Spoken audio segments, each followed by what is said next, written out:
প্রতি বছরের মতো এবারও ধর্মীয় ভাব গাম্ভীর্যের শোক এবং ঐতিহ্যের মধ্য দিয়ে রসাখোয়ায় পালিত হলো 40 মহরম।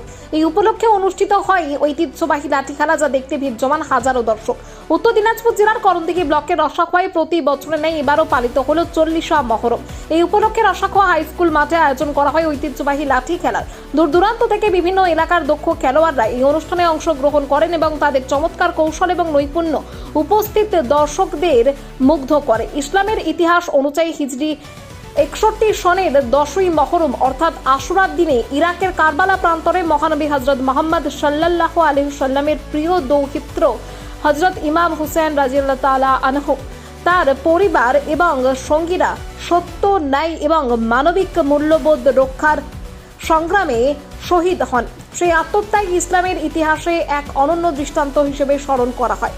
এই শোকাবহ ঘটনা 40 দিন পর পালিত হয় 40 মহরম, যা অনেক মুসলিম সম্প্রদায়ের কাছে ইমাম হুসেনের আত্মত্যাগকে স্মরণ করার একটি গুরুত্বপূর্ণ উপলক্ষ। অনুষ্ঠানে শুধু লাঠি খেলাই নয়, মহরমের ঐতিহ্য ও সম্প্রীতির বার্তাও তুলে ধরা হয়।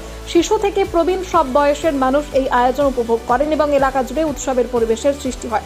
আয়োজকদের পক্ষ থেকে জানানো হয়, বহু বছর ধরে রসাখোয়ায় এই 40 মহরম ও লাঠি খেলার আয়োজন হয়ে আসছে। ভবিষ্যতেও এই ঐতিহ্য অক্ষুণ্ণ রেখে নতুন প্রজন্মের কাছে পৌঁছে দেওয়ার লক্ষ্যই তাদের এই উদ্যোগ।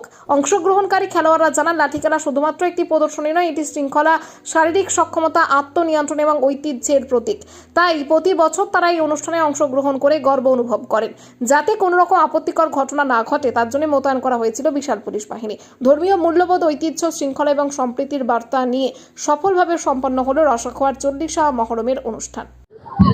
এটা আমাদের ইসলাম ধর্মের প্রবর্তক হযরত মুহাম্মদের দৌহিত্র ইমাম হোসেনের ফোরাত নদীর কূলে যে শহীদ হয়েছিলেন, তার জীবদ্দশার জন্য এবং টোটাল ইমাম বংশের ধ্বংসের যে রীতি অনুযায়ী 40 আমাদের প্রতি বছর যে মহরম হয় তার 40 দিন পরে আমরা এটা করে থাকি এবং এটা 20 বছর থেকে চলছে, প্রতি বছরই হচ্ছে। এবারও হচ্ছে। আবহাওয়ার জন্য বাইরের দল আসতে পারেনি, যেটুকু দল এসছে তারা খেলছে, আরো 2-4টা দল এখন রাস্তায় আছে, ওরা পৌঁছে যাবে অল্প সময়ের মধ্যে। মোহাম্মদ মাইনুল হক, সালিসা কমিটির সম্পাদক। মহরমের আয়োজন করা হয়েছে। মহরমের 40 দিন পর এটা একটা ইসলামের বিজয়ের একটা বড় দিন। যখন ইজিদ ও তার বংশকে শেষ করে আবার কারবালায় ইসলামের ঝান্ডা টাঙা হয়েছিল। কতদিন ধরে হচ্ছে এই এটা তো আমার তো ঠিক নেই, যে ছোট থেকেই দেখে আসছে যে হতেই আছে। এমনি তো দল 40টা 30টা হতো, এবার কিন্তু 8টা 10টার বেশি দল নেই, কারণ মেঘের পরিস্থিতি তো 3 দিন ধরে খুবই খারাপ। তাও এসছে, বিহারের টিমটা এখন ঢুকছে, ওই আওয়াজ করছে।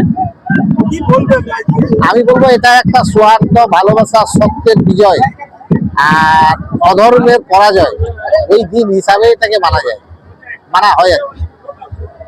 মানে মিথ্যার প্রতি সত্যের বিজয়।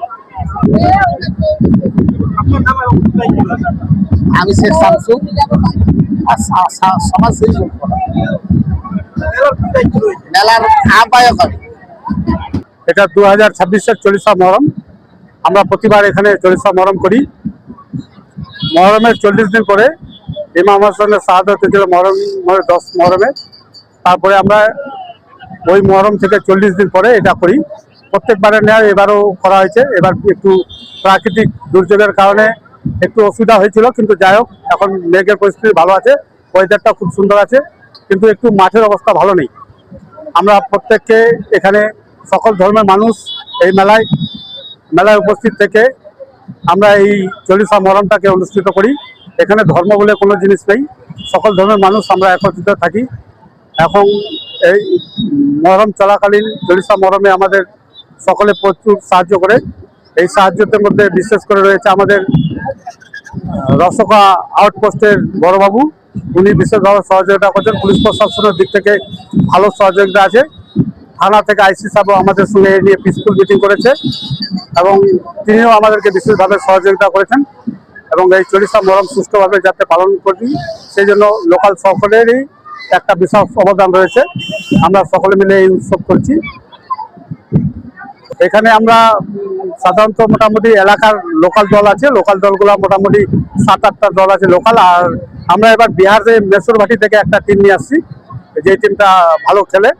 ওই টিমটা বিহার থেকে আসছে, আমাদের পাশেই বিহার, আমাদের সংলগ্ন বিহার, সেখান থেকে এসেছে। এবার মালদা থেকে আনা সম্ভব হয়নি, কারণ যে একটু ওই টিমের খেলোয়াড়রা একটু বিশেষ করে বাইরে আছে, আর টিমটা ভালো করে গুছিয়ে নিতে পারছিল না, সেই জন্য মালদা না নিয়ে আসে এবার বিহারের মেসোবাড়ি থেকে আমরা টিম নিয়ে আসছি।